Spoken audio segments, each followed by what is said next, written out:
Good morning, class 7th. Today we will read chapter number 9, transport and excretion.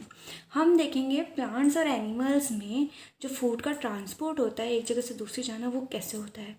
और animals में और human beings में हम जानेंगे कि जो एक्सक्रीशन होता है, जो वेस्टेज होता है, वो हमारी बॉडी से कैसे आउट होता है। So now we will start. You may be surprised to know that an adult consists of about 50,000 billion cells. कोई भी अगर एडल्ट है तो उसके अंदर कितने सेल्स होंगे? 50,000 बिलियन। ठीक है। Food must be carried to every cell in an organism body. जो फूड है क्या होगा? हर जगह कैरी होगा। Oxygen too must reach every cell, और जो ऑक्सीजन है वो हर एक सेल में होनी चाहिए। On the other hand, carbon dioxide and other waste must be carried away from the cells. और जो कार्बन डाइऑक्साइड और वेस्ट है वो भी सेल से रिलीज होने चाहिए। In science transport is a life process. अब साइंस में क्या है? जो ट्रांसपोर्ट एक लाइफ प्रोसेस बताया गया है। ठीक है। एक सब्सटेंस में जो कैरी करता है एक पार्ट से दूसरे पार्ट तक पूरी बॉडी के अंदर। In science, transport is a life process in which a substance is carried from one part to other part of the body. जैसा कि मैंने आपको अभी बताया था। Animals and plants produce a number of waste products during their life processes. अब life process में क्या होता है? जो animals और plants होते हैं वो कई तरह की waste जो products होते हैं वो release करते हैं।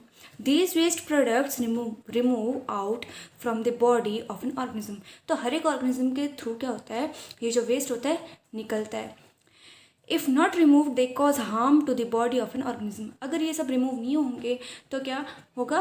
बॉडी को बहुत ज़्यादा हार्म होगा, नुकसान हो सकता है। Thus excretion is the process of throwing out waste products from the body.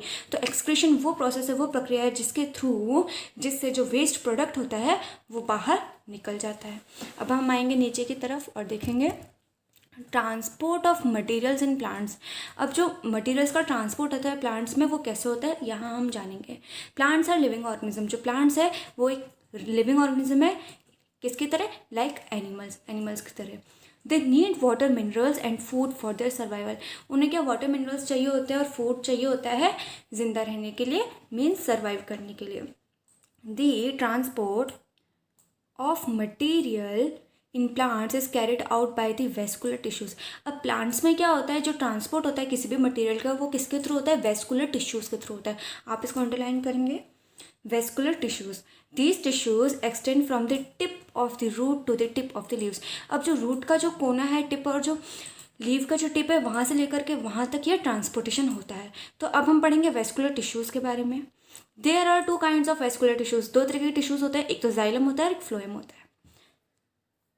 तो पहले हम जाइलम के बारे में पढ़ेंगे। The solution of minerals and water is absorb by the root of a plant and reaches the leaves through a system of pipes. अब जो पानी है वो लीव्स तक कैसे पहुंचता है? पाइप्स के थ्रू पहुंचता है। ठीक है। These pipes which run through every part of a plant. अब हर एक प्लांट में ये पाइप्स होती हैं। Are formed by a special tissue. एक स्पेशल टिश्यू होता है, उससे बनती है, जिसको हम क्या कहते हैं? Called xylem. यहाँ पर आप डायग्राम में देख सकते हो। अब हम देखेंगे phloem. The food prepared in the leaves is carried to the rest of the plant. अब जो फूड लीव के अंदर बना हुआ है वो पूरे प्लांट में ट्रांसफर होगा। ठीक है। By another set of pipes, जो दूसरी पाइप्स होंगे उनसे ट्रांसफर होगा। ठीक है। This set of pipes is formed by a tissue called phloem. तो ये कौन सा टिश्यू से बना हुआ है? फ्लोएम से बना हुआ है। The phloem carries food to the storage organs. अभी क्या करता है? फूड को सारे ऑर्गन में फैला देता है। ठीक है। प्लांट्स में where extra food is stored. कहाँ स्टोर हो जाता है? जहाँ पर जाकर के जो एक्स्ट्रा फूड होता है वो स्टोर होता है। अब हम नीचे की तरफ आएंगे और देखेंगे transport of water and minerals. अब वाटर और मिनरल्स का कैसे ट्रांसपोर्ट होता है? By the process of photosynthesis. Photosynthesis के बारे में सबको पता ही है। Plants make their own food. ये कॉमन सी बात है कि जो प्लांट्स होते हैं वो अपना खाना खुद बनाते हैं। ठीक है। सो दे नीड वाटर, तो उसके लिए उन्हें पानी चाहिए होता है। Now come on to the next page. Plants also need mineral salts for other various purposes. तो प्लांट्स को पानी भी चाहिए होता है, मिनरल भी चाहिए होता है। ठीक है। सॉल्ट्स भी चाहिए होते हैं उनके डिफरेंट कामों के लिए। Water and minerals are absorbed from the soil by the roots of the plant and transported to various parts of the plants. तो इसमें क्या होता है? जो सॉइल है उसके मिनरल्स वो जो प्लांट की रूट्स होती है वो ले लेती है और पूरे पौधे में फैला देती है। The water and minerals dissolve in plant move from one from the roots of the plants to its leaves. अब वो जो मिनरल्स है कहाँ से जाएंगे, प्लांट के रूट से लेकर के उसके लीव्स तक जाएंगे। तो क्या होगा, जाइलम वेसल्स एंड ट्रैकियार्ड्स, हम उसको क्या कहेंगे, xylem vessels and tracheids. Xylem and phloem both are non living. अब जो जाइलम और फ्लोएम है ये क्या है, नॉन लिविंग थिंग है। Conducting tissues have thick walls, इनकी जो टिश्यूज है इनकी वॉल क्या है, दीवार जो है वो क्या है, काफ़ी थिक है। Xylem vessel are long tubes, ये इनकी क्या है, ट्यूब्स काफ़ी लंबी है। Which tracheids are spindle shaped cells, अब जो उनके ट्रैकेट्स हैं वो क्या है, स्पिंडल शेप्ड सेल्स हैं। Constant diffusion of water with minerals from the root cells produces a pushing force upward in xylem vessel। अब क्या हो रहा है इसमें, जो वाटर है और जो उसका मिनरल्स है रूट्स में क्या हो रहा है, बार बार फोर्स पुश कर रहा है ऊपर की तरफ, किसमें, जाइलम वेसल में। नीचे आपको एक्टिविटी दी गई है जो आपने खुद ने देखना है। हम अब यहाँ से पढ़ेंगे translocation, transport of food. By the process of photosynthesis leaves make food. Photosynthesis के द्वारा क्या होता है, लीव्स जो होती है अपना खाना बनाती हैं। The food is synthesized in the form of simple sugar और ग्लूकोज। अब जो फूड है वो ग्लूकोज के फॉर्म में आ जाता है।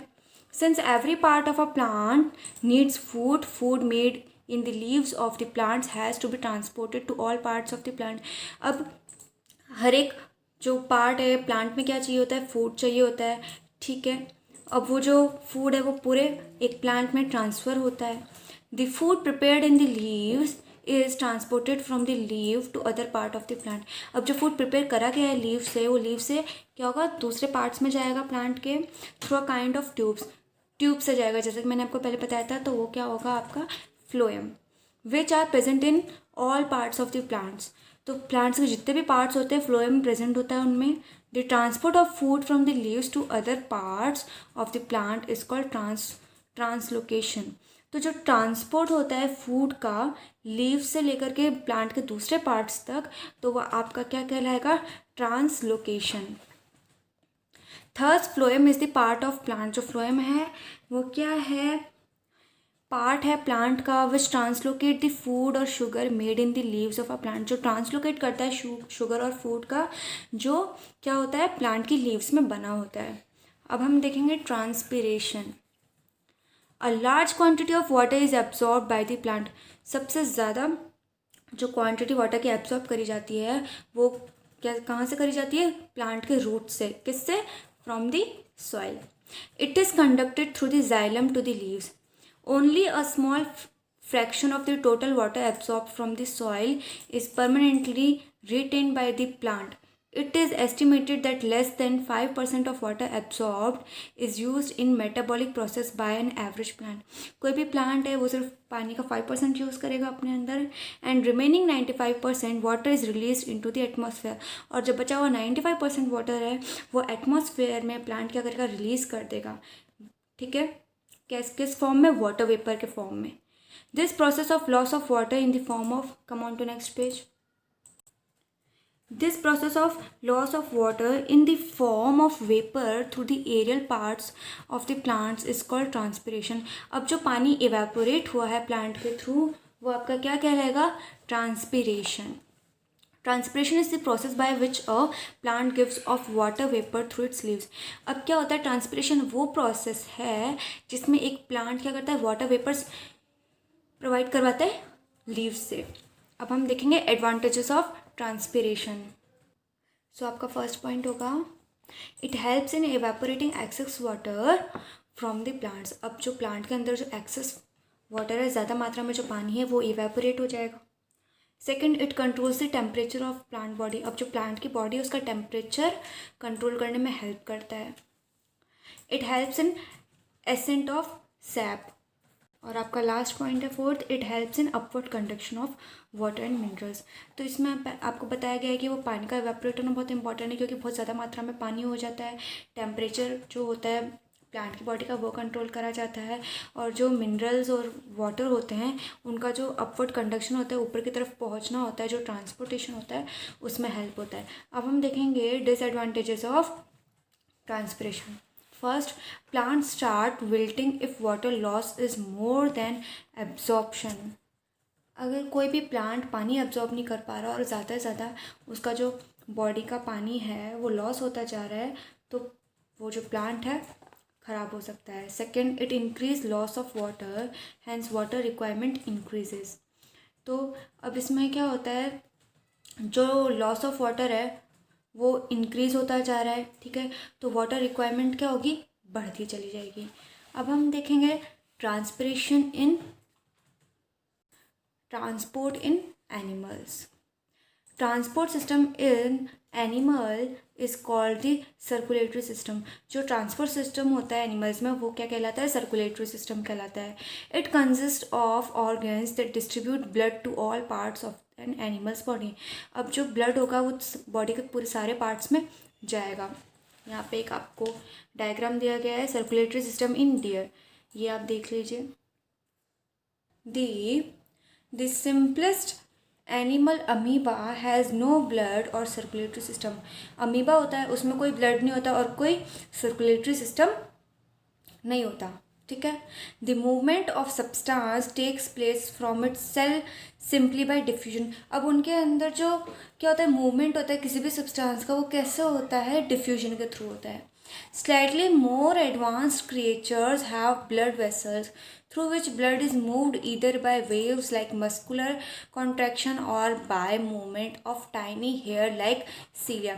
अब कुछ एनिमल्स ऐसे हैं जिनमें क्या होता है, मूवमेंट होता है, ठीक है, सर्कुलेशन होता है ब्लड का, कैसे, या तो जो पतले पतले हेयर्स होते हैं वो, या फिर मसल्स के through.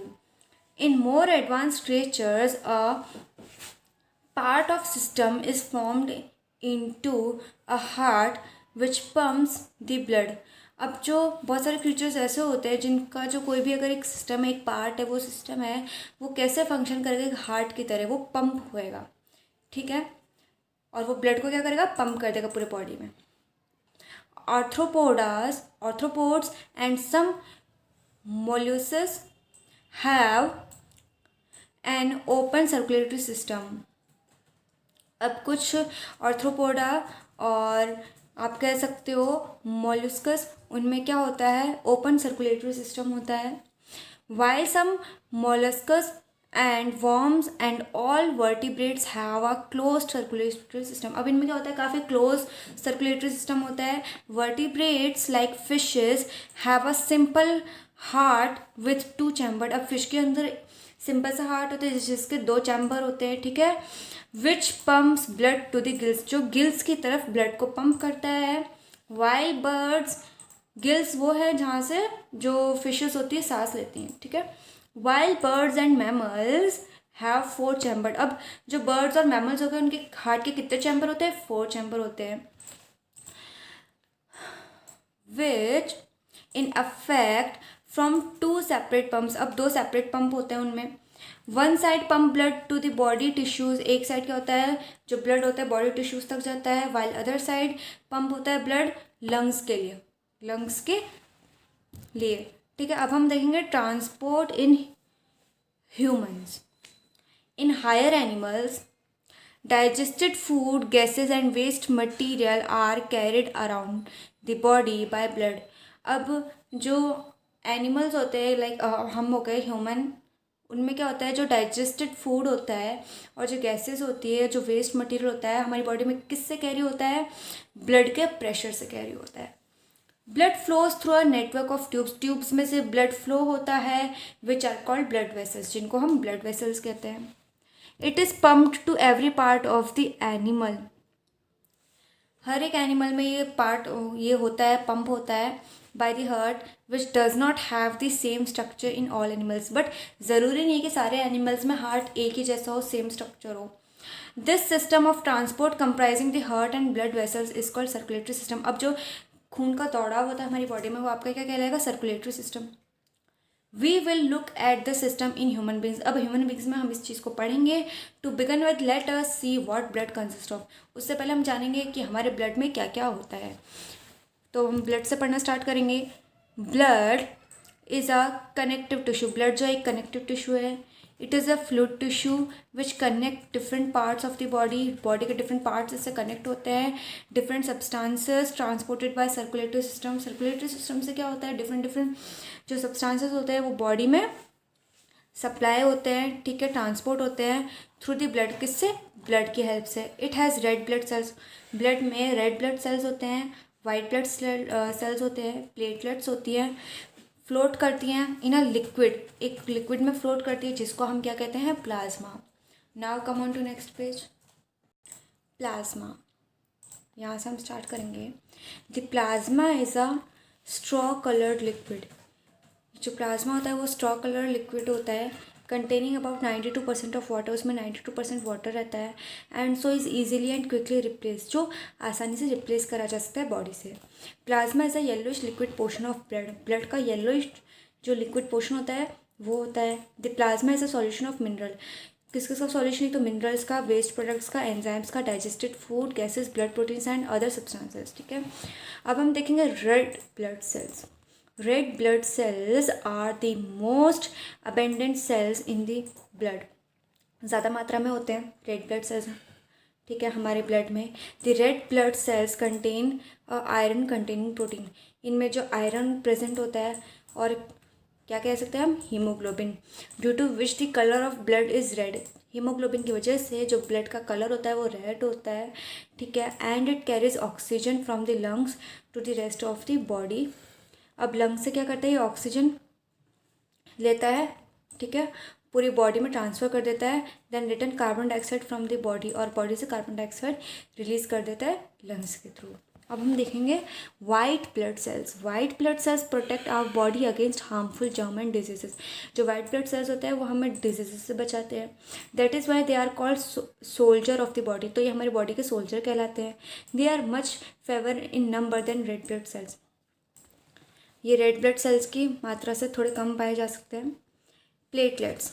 Unlike red and white blood cells, platelets are not actually cells but rather are small fragments of cell. ये सेल तो नहीं है बट एक सेल की तरह एक ये फ्रेगमेंट है. Platelets help the blood to clot and prevent too much bleeding. अगर आपको चोट लग जाती है तो आपकी ब्लड क्लॉटिंग होती है, ब्लैक कलर की जो परत होती है वो आने लग जाती है. वो किसकी वजह से होती है, प्लेटलेट्स की वजह से होती है. As the blood vessels have been cut, जो ब्लड वेसल्स होती है वो कट हो जाती है. They begin to collect around the cut, और उस कट को वो पूरा करने की कोशिश करती है. Then the release an enzyme, और एंजाइम रिलीज करते हैं टू क्रिएट अ क्लॉट, जिससे क्लॉट बनता है.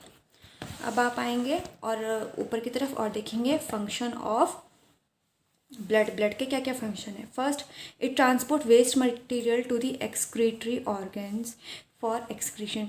ये क्या करता है, वेस्ट मटेरियल को ट्रांसपोर्ट कर देता है, ठीक है, एक्सक्रीशन के लिए, ठीक है, एक्सक्रीटरी ऑर्गन्स तक पहुंचा देता है. Second, it protects the body against invading germs. और ये क्या करता है, बॉडी को प्रोटेक्ट करता है जर्म्स से. थर्ड है, platelets in the blood help in preventing excessive bleeding by clotting the blood. ज़्यादा खून के बहने को रोक देता है, ब्लड क्लॉटिंग हो जाती है. फोर्थ है, it transport hormones and a number of other substances. ये हार्मोन्स को ट्रांसपोर्ट करता है और दूसरे तरीके के सब्सटेंसेस को भी ट्रांसपोर्ट करता है. फिफ्थ है, it carries digested food material to various parts of the body by for absorption. अब ये डाइजेस्टेड फूड को पूरी बॉडी में फैलाता है, अलग अलग पार्ट्स तक पहुँचाता है. Sixth, it carries oxygen to various parts of the body. Body के कई पार्ट्स में क्या करता है, ये ऑक्सीजन प्रोवाइड करवाता है. अब हम देखेंगे blood vessels. Blood vessels are responsible for transporting blood throughout the body. अब जो ब्लड वेसल्स है ये क्या रिस्पॉन्सिबल है, ब्लड को ट्रांसपोर्ट करता है पूरी बॉडी में. तो पहले हम इसके 3 टाइप देख लेंगे ब्लड वेसल्स के. फर्स्ट है आर्टरीज, कैपिलरीज और वेन्स. तो पहले हम पढ़ेंगे आर्टरीज के बारे में. Arteries carry oxygenated blood from the heart to all the parts of the body. Arteries क्या करता है, ऑक्सीजनेटेड ब्लड होता है जिसमें ऑक्सीजन होती है, वो हार्ट से पूरी बॉडी पार्ट्स में ले जाता है. Arteries are thick muscular tube. ये एक मस्कुलर ट्यूब जैसी होती है that transport blood under a high pressure. इससे हाई प्रेशर में ब्लड ट्रांसपोर्ट होता है. अब हम देखेंगे capillaries. Arteries divide into a network of extremely thin blood vessels. अब इनको क्या डिवाइड करा गया है, नेटवर्क में, बहुत थिन ब्लड वेसल्स में, to penetrate the various tissue. of the body. These fine vessels allow an easy exchange of nutrients. इनसे nutrients, gases और जो दूसरे टाइप के materials होते हैं वो exchange होने में help होता है. Which are needed to be transported, जो transport होना बहुत ज़रूरी है. This is network of fine blood vessels. तो ये एक नेटवर्क है ब्लड वेसल्स का, जिनको हम क्या कहेंगे, capillaries. The capillaries join up to form veins. ये कैपिलरीज जॉइन होकर के वेन्स बनाती है, नस है, ठीक है. Which empty into the heart, जो हार्ट में आकर के खाली हो जाती है. अब हम देखेंगे veins. Veins are the vessels that carry deoxygenated blood. इनमें क्या होता है, डाईऑक्सीजनेटेड ब्लड होता है from all parts of the body back to the heart. अब ये हार्ट तक वापस लाते हैं पूरी बॉडी से. Veins have tiny one way valves that help to keep the blood from flowing backward. अब इनमें क्या होता है, बहुत छोटी छोटी एक वॉल्व्स होती हैं जो हेल्प करती है हार्ट तक उस ब्लड को वापस लाने के लिए. So blood always flow back to the heart. तो जो ब्लड होता है वो उल्टा घूमता है, वो हमारी हार्ट की तरफ जाता है, उल्टा घूमता है. अब हम देखेंगे the heart. Heart is the most sensitive part of our body. जो बहुत हार्ट है वो बहुत ही सेंसिटिव पार्ट है हमारी बॉडी का. It is muscular organ. ये मांस का एक ऑर्गन है which acts as a pump. ये पंप की तरह काम करता है. It is about the size of a closed fist. ये क्लोज रहता है, पैक रहता है. It lies in the chest cavity. ये चेस्ट कैविटी में होता है, लंग्स के बीच में होता है. With its lower end tilted a bit to the left. ये लेफ्ट में होता है. Human heart is made up of 4 chambers. जो ह्यूमन हार्ट होता है वो उसके क्या 4 चैम्बर होते हैं. The heart is separated into right and left side. Right और लेफ्ट साइड में सेपरेट करा होता है. With 2 chamber on each side by a thick wall of tissue called the septum. जो हार्ट होता है, ठीक है, हर साइड में 2 चैम्बर होते हैं, ठीक है, जिनमें वॉल कौन सी होती है, क्या कहेंगे हम उसको, septum. Each half of the heart is divided into upper chamber called auricle. Atrium कह सकते हैं हम उसको, ठीक है. अब एक जो हाफ हार्ट है वो डिवाइड करा गया है, ऊपर वाले चैम्बर को क्या कहा गया है, ऑरिकल. एंड द लोअर और नीचे वाले को क्या कहा गया है, ventricle. Auricles receives blood. Auricle है वो ब्लड रिसीव कर रहा है and pump into the ventricle, और वेंट्रिकल में पहुंचा रहा है. Ventricles push the blood to the different parts of the body. अब वेंट्रिकल क्या कर रहा है, उस ब्लड को पुश कर रहा है डिफरेंट पार्ट्स ऑफ बॉडी में. The valves in the heart help the blood to flow in one direction only. अब जो वॉल्व्स हैं हार्ट की वो हेल्प कर रही है ब्लड को एक ही डायरेक्शन में ले जाने के लिए. ये हार्ट का डायग्राम है, ये आप देख लीजिए एक बार. अब यहाँ पे कुछ पॉइंट्स दिए गए हैं वो हम पढ़ेंगे.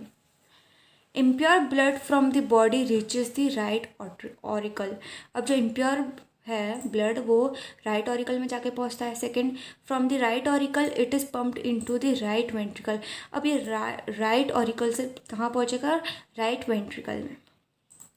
थर्ड है, from the right ventricle it is pumped to the lungs. अब ये राइट वेंट्रिकल से लंग्स की तरफ पहुँचेगा. Fourth point, from lungs pure blood is received. अब लंग्स से क्या होगा, प्योर ब्लड है जो रिसीव होएगा लेफ्ट ऑरिकल में. फिर पॉइंट आता है आपका, from left auricle pure blood is pumped. अब लेफ्ट ऑरिकल से जो प्योर ब्लड है वो पंप हो जाएगा लेफ्ट वेंट्रिकल में. लास्ट पॉइंट आपका आता है, from here blood is pumped into the arteries. अब यहाँ से ब्लड पंप होगा आर्टरीज में, carrying blood to the other parts of the body. अब जो बॉडी के डिफरेंट पार्ट्स है वहाँ पे ब्लड पहुँच जाएगा. The main function of the heart is to pump blood. जो अब मेन फंक्शन क्या है हमारे हार्ट का, वो है ब्लड को पंप करना to all parts of the body, हमारे बॉडी के सभी पार्ट्स में. That is why it is called the pumping station of blood. तो हम इसको क्या कहेंगे, pumping station of blood. The heart pumps about 5 litres of blood per minute. जो हमारा हार्ट है वो 5 लीटर ब्लड पंप करता है पर मिनट, ठीक है. अब हम देखेंगे heartbeat. The heart squeezes और contracts to pump blood into the arteries. अब जो वो क्या होता है, हार्ट कंप्रेस होता रहता है, सिकुड़ता है और फैलता है ताकि ब्लड पंप हो सके हमारी आर्टरीज में. Then it relaxes to let the blood flow in into it from the veins, फिर वो रिलैक्स हो जाता है ताकि वेन्स में ब्लड जा सके। दिस कॉन्ट्रैक्शन एंड रिलैक्सेशन, अब ये जो कॉन्ट्रैक्शन और रिलैक्सेशन है ये आपका क्या कहलाएगा, heart beat. The heart on an average beats, अब जो हार्ट की जो एवरेज बीटिंग है वो हम देखेंगे 70 to 72 टाइम्स पर मिनट, एक मिनट में 70 से लेकर 72 टाइम्स ये हो सकता है। A new born has a heart beat of about 140 times, अब नया बॉर्न करा हुआ बेबी होता है उसकी हार्ट बीट कितनी होती है, 140 टाइम्स होती है पर minute. And a 3 year old, और 3 साल के बच्चे की जो हार्ट बीट होगी वो कितनी होगी, 100 टाइम्स होगी पर मिनट। आगे हम देखेंगे doctors make use of stethoscope, अब जो डॉक्टर्स होते हैं वो स्टेथोस्कोप का इस्तेमाल करते हैं to count the rate of heart beat, ताकि वो हार्ट बीट की जो रेट है वो काउंट कर सके। A stethoscope is a device that amplifies the sound of a heartbeat and is used to hear heartbeat in the chest। जो stethoscope है उसका इस्तेमाल करा जाता है हार्ट बीट सुनने के लिए, ठीक है। और यहाँ इसको आप डायग्राम में देख सकते हो नीचे, ठीक है। अ स्टेथोस्कोप हैज़ 3 पार्ट्स, अब स्टेथोस्कोप के 3 पार्ट होते हैं। एक तो पहला होता है अ चेस्ट पीस, नेक्स्ट पेज पे आएंगे। सेकंड है 2 ईयर पीसेस, एक चेस्ट पीस होता है जो चेस्ट पे लगाया जाता है और 2 ईयर पीस होते हैं जो कानों में लगाए जाते हैं।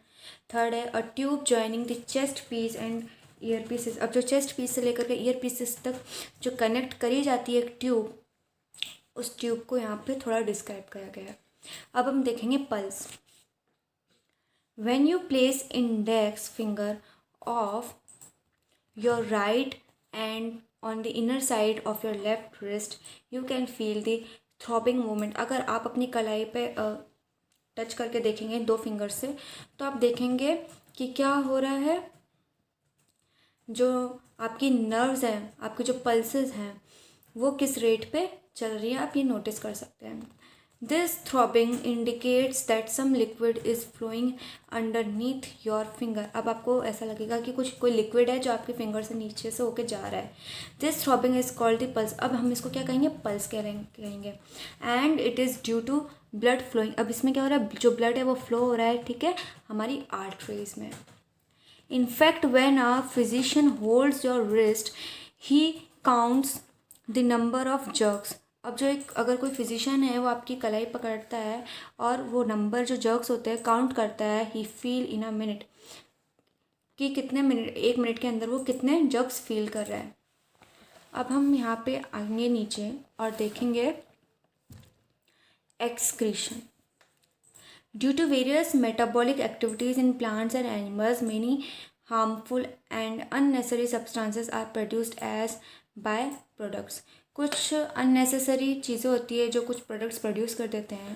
If these waste products are allowed to accumulate inside the body, they can be harmful to the organism। अगर ये हमारी बॉडी में फैल जाए तो हमारे लिए बहुत ज़्यादा नुकसानदेह हो सकते हैं। These waste need to be expelled thrown out from the body, अब इनका हमारी बॉडी से बाहर निकलना बहुत ज़रूरी है। If they are not expelled they will poison the organism, अगर इनको बाहर नहीं निकाला जाता है तो ये पॉइजन बन जाएंगे, जहर बन जाएंगे। The process of removing waste from the body is called excretion, जो प्रोसेस है बॉडी से वेस्ट निकालने का वो आपका क्या कहलाएगा, एक्सक्रीशन। अब हम देखेंगे excretion in animals. In small aquatic animals like amoeba, paramecium, sponges and hydra, most of the metabolic wastes are removed from the body by the direct diffusion through the cell membrane। अब cell membrane से क्या होता है, direct diffusion होता है, तो ऐसे amoeba और पैरामीशियम होते हैं, इनमें ऐसा होता है। There is no special organ, अब इनमें कोई स्पेशल ऑर्गन नहीं होता एक्सक्रीशन के लिए, ठीक है, ये माइन्यूट ऑर्गेनिज्म होते हैं, काफ़ी छोटे होते हैं। Higher animals have special structure, अब जो बड़े बड़े एनिमल्स होते हैं उनमें अलग अलग स्ट्रक्चर्स होते हैं for the removal of waste from their body, ताकि उनकी बॉडी में से जो वेस्ट है वो निकल सके। अब हम यहाँ पर नीचे आएंगे और देखेंगे excretion in humans. The main excretory substance in the human due to various metabolic activities are urea, sweat and undigested food। अब ह्यूमन बॉडी में वेस्ट कैसे निकलते हैं, एक तो स्वेट से, यूरिया से और undigested food. Human body uses following organ. अब ह्यूमन बॉडी कुछ ऑर्गन्स का इस्तेमाल करता है एक्सक्रीशन के लिए ताकि वो इम्प्योरिटीज़ बाहर निकल सकें। तो वन बाय वन हम करके उसको देखेंगे। फर्स्ट है lungs.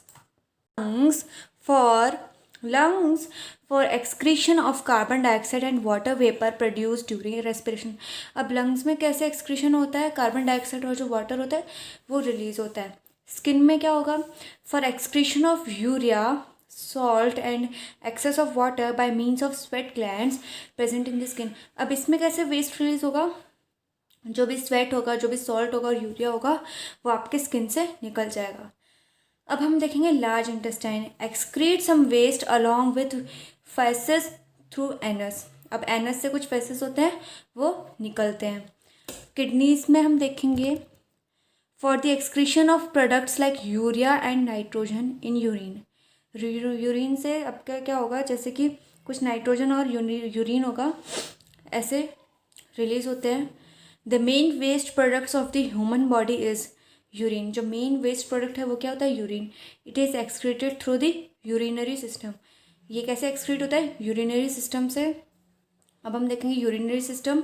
The urinary system filters out the waste products collected by the blood. ये फिल्टर कर देता है वेस्ट प्रोडक्ट को जो ब्लड कलेक्ट कर लेता है from all over the body, पूरे बॉडी से, and expels it as urine, और यूरिन में उसको यूरिन की तरह निकाल देता है। This system consist of the following organs. अब इसमें कुछ ऑर्गन्स चाहिए होते हैं, किडनी, यूरेटर्स, यूरिनरी ब्लैडर और यूरिथ्रा। तो अब हम यहाँ से पढ़ना स्टार्ट करेंगे, साथ ही साथ आपको डायग्राम को देखना है। पहला हम देखेंगे kidneys. The kidney are bean shaped organ. जो किडनी है एक बीन शेप्ड ऑर्गन है, सिचुएटेड बिहाइंड द स्टमक, जो स्टमक के थोड़ा साइड में होता है। वन ऑन ईच साइड, हर एक साइड में होता है, दो साइड होती है तो दोनों साइड में होता है, ऑफ द स्पाइन, स्पाइन में, ठीक है। Each kidney has about 1,000,000 tiny filters.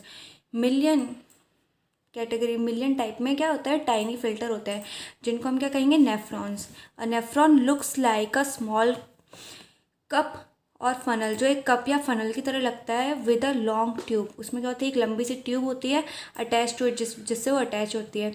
There is a mesh of capillaries in each of this cup.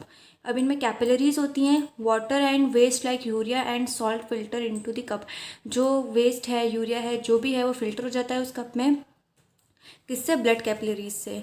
The way T filters through a trainer, जैसे कि स्ट्रेनर से एक चाय को अगर छाना जाए, सेम वही प्रोसेस है।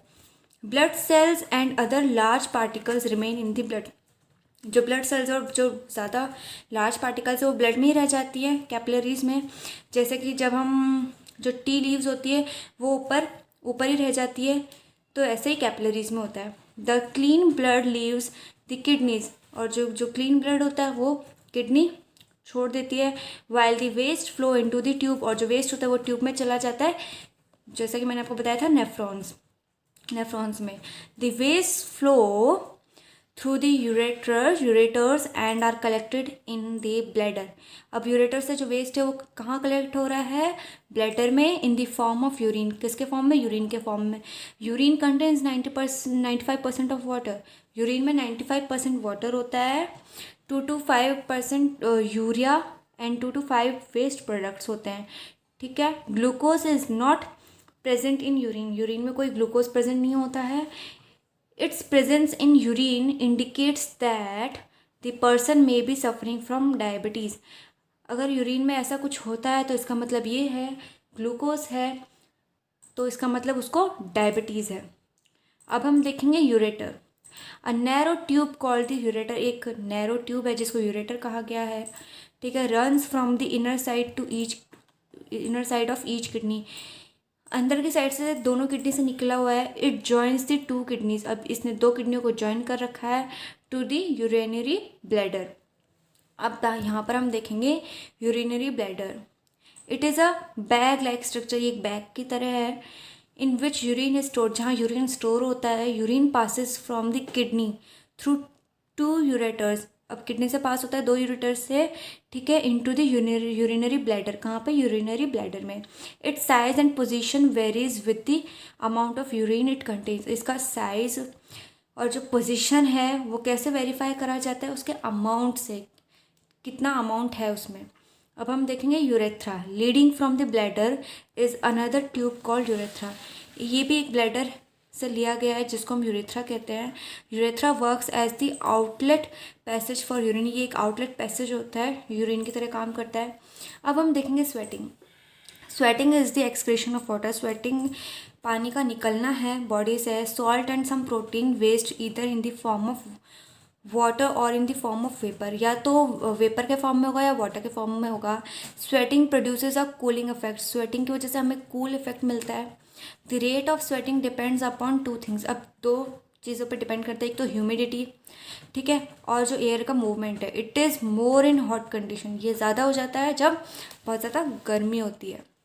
Our skin contains sweat glands. हमारे जो स्किन में क्या होता है? स्वेट ग्लैंड्स होते हैं। Sweat gland secrete dilute solution of salt. Salt का एक सॉल्यूशन रिलीज करते हैं, और दूसरे मटेरियल्स भी होते हैं जो ब्लड में होते हैं, वो भी रिलीज करे जाते हैं।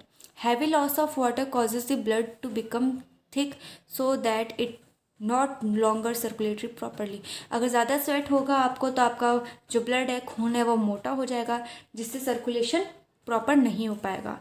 Loss of dissolve salts due to sweating causes muscular pain. अब अगर ज़्यादा ही सॉल्ट जो डिजॉल्व कम होगा आपकी बॉडी में, तो उससे क्या होगा? मस्कुलर पेन होने लग जाएगा। अब हम देखेंगे dialysis. The kidneys can stop functioning due to many reasons. An infection in the kidney. Kidney का काम करना बंद हो जाता है जब उसमें इन्फेक्शन हो जाते हैं या कोई इंजरी हो जाती है, ठीक है। Restricted flow of blood to the kidney can damage the kidney due to which it may stop working. Students, अब इसमें क्या होगा? किडनी में अगर कोई चोट लग जाती है, कुछ भी हो जाता है, तो वो ब्लड पास नहीं करेगी, ठीक है। इसका मतलब ये जो किडनी है वो डैमेज हो चुकी है। When a person suffer from kidney failure, जब किसी की किडनी फेल हो जाती है, हिज किडनी स्टॉप फंक्शनिंग, मतलब उसकी किडनी काम करना बंद कर चुकी है। And he has to undergo dialysis. अब उसको डायलिसिस मिल हो जाता है। In brief dialysis in the process of removing waste from the blood artificially. अब जो ब्लड में जो भी वेस्ट होता है वो डायलिसिस के थ्रू आर्टिफिशियली निकाला जाता है। अब हम देखेंगे application of dialysis. The principle of dialysis is used in an artificial kidney machine. एक आर्टिफिशियल किडनी मशीन होता है, उसके थ्रू होता है, और हम उसको क्या कह सकते हैं? डायलिसिस मशीन भी कह सकते हैं। This machine is use in case of individual whose kidney are not able to perform the excretory function. ये तब यूज़ में लिया जाता है जब किसी किडनी एक्सक्रीटरी फंक्शन प्ले नहीं कर रही होती। As a result waste accumulate in the body. वो वेस्ट जो बॉडी में भरता चला जाता है, विच में इवन लीड टू डेथ, जिससे कि डेथ भी हो सकती है। A kidney machine receives blood through a tube. जो किडनी मशीन है वो ब्लड रिसीव करती है ट्यूब से, connected to an artery in the arm से कनेक्ट करी जाती है इनसाइड द मशीन से। Blood flows through a cellulosic dialysis tubing which allow small molecules including urea to pass through in its walls. अब उन walls से क्या होता है? जो भी यूरिया है वो पास होने लग जाता है। The clean blood is return. अब जो क्लीन ब्लड है वो रिटर्न होता है, ठीक है, to the patient through a tube से रिटर्न होता है, कनेक्टेड टू अ वेन, जो नसों से कनेक्ट करी जाती है उसी सेम आर्म में। The dialysis tubing is bath in a liquid similarly to blood plasma. Dialysis solution except that it lack the plasma waste substances. Waste substances diffuse out of the blood and are carried away by the machine. तो ये machine के through ही ये पूरा process होता है, waste निकाला जाता है और प्योर ब्लड पास कराया जाता है। Kidney machines allow patient with kidney failure to remain healthy. अब वो किडनी मशीन हेल्प करती है उस आदमी को हेल्दी रहने में। Provided dialysis is carried out after every few days. कुछ ही दिनों में ये डायलिसिस जो मशीन है इसका प्रोसेस होना चाहिए। स्टूडेंट्स, आपका चैप्टर यहीं फिनिश होता है। आई होप आपको सब कुछ अच्छे से समझ में आया होगा। इसके जो भी बुक एक्सरसाइज और क्वेश्चन आंसर है वो आपको PDF के थ्रू सेंड हो जाएंगे। So thanks for watching my video.